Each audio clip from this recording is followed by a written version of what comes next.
Hola, ¿cómo les va? Soy Marcos de 3D for Everyone. Bienvenidos al video tutorial número 16 del curso de AutoCAD 2015 en tres dimensiones.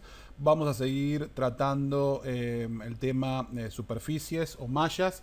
Vamos a ver en esta ocasión el comando Solevar, que lo encontramos dentro de la pestaña de superficies. Acá lo tienen, el comando Solevar.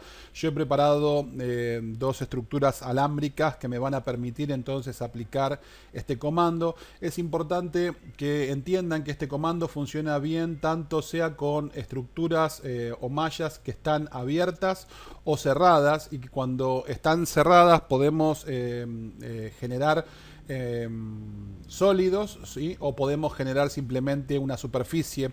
El programa nos permite elegir qué es lo que nosotros queremos crear, ¿sí? Un sólido o una superficie. Ya vamos a ver más adelante qué es un sólido, pero digamos por ahora que un sólido es una estructura que está cerrada o perfectamente cerrada y que tiene un volumen, ¿sí? AutoCAD la toma como algo que tiene un volumen, una masa, ¿sí? Como que existiera realmente. En cambio, una superficie es como si fuera realmente una estructura de alambre con una piel por encima que adentro está hueca. Eso vendría a ser una descripción así muy burda, pero para que ustedes entiendan la diferencia entre un sólido y una superficie. Eh, Importante decirles que cuando ustedes generan este comando, es importante que tienen varias formas de generar estas superficies, pero en este caso yo voy a generar una superficie poligonal y ustedes van a ver que yo bien puedo generar un solevado seleccionando entonces, por ejemplo, estas splines, ¿sí?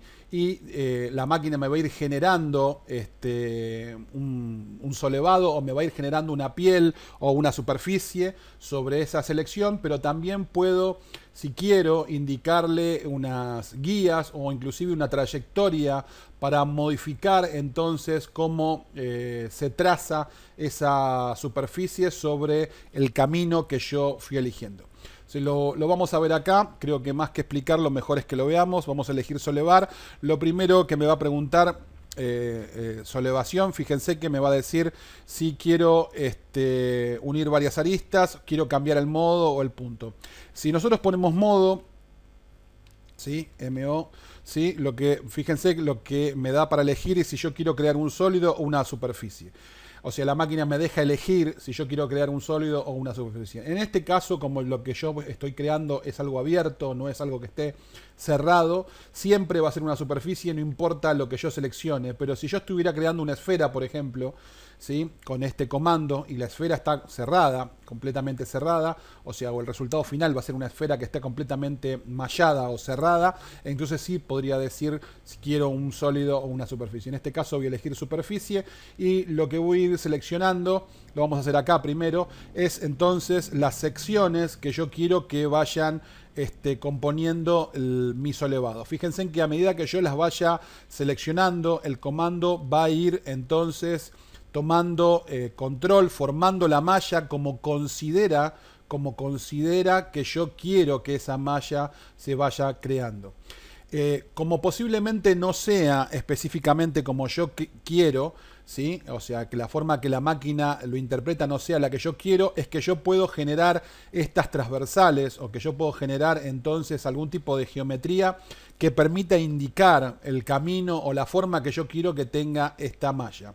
Entonces, yo puedo, por ejemplo, llegar hasta ese punto y apretar ahora nuevamente barra de espacio, y la máquina me va a preguntar si yo quiero entonces usar guías. Estas serían guías, ¿sí? Guías, o si yo quiero usar una trayectoria, ¿sí? O si yo quiero tocar los parámetros de esta superficie que se acaba de crear. Yo vamos a tocar los parámetros y vamos a ver que se abre un cuadro que permite cambiar los parámetros de continuidad. Por ejemplo, en Y1 y G1 es lo que vendría a ser, para que ustedes entiendan, más o menos M y N. O sea, cómo se genera esta superficie, ¿sí? En cuanto a la calidad y cómo se va formando. Si yo pongo reglada, fíjense que cambia.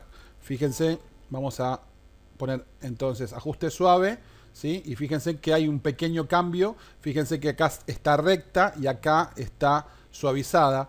Fíjense que si pongo normal va cambiando, ¿sí? Ángulos de inclinación. Yo puedo ir modificando estos valores. Igual de todas formas, al final, cuando yo termine de crear la superficie, voy a poner aceptar, vamos a dejarla así. Cuando yo termine de crear la superficie, yo puedo seleccionar la superficie, ¿sí? Y si yo vengo aquí, fíjense que tengo la opción de cambiar el tipo de modo que tiene la superficie y cambiar cómo se ve entonces esta probando uno y otro, ¿sí? Cómo se va acomodando, ¿sí? La superficie en base al ajuste que yo tengo. Vamos a hacer ahora otro ejemplo. Bueno, vamos a ver qué pasa cuando generamos entonces también la solevación, pero usando las guías transversales. Vamos a probar solevar entonces. Vamos a seleccionar entonces primero todas estas. Vamos a apretar barra de espacio, vamos a poner guías y vamos a comenzar a seleccionar entonces las guías. Fíjense cómo al seleccionar las guías se va ajustando, ¿sí? Nuestra malla, barra de espacio de vuelta para terminar. Y si se fijan, ahí, fíjense acá, por ejemplo, la diferencia, ¿sí? Es notable la diferencia cuando usamos entonces las guías, no solamente el camino que nos ofrece, el primer camino que nos ofrece, sino que también, digamos, entonces las guías. La superficie cambia, como lo podemos ver acá también, fíjense, ¿sí? Fíjense que no es exactamente igual, ¿sí? Porque se va tratando de pegar a los dos caminos que elegimos, ¿sí? Va tratando de adaptarse entonces a los dos caminos que estamos eligiendo. Es todo por ahora, espero les haya gustado. Recuerden comentar o dejar un me gustó, y como siempre les voy a dejar este archivito para que ustedes practiquen dentro de mi Google Drive con estas dos mallas alámbricas, para que ustedes usen el comando solevar y vayan experimentando un poquito con este comando. Chao, gracias.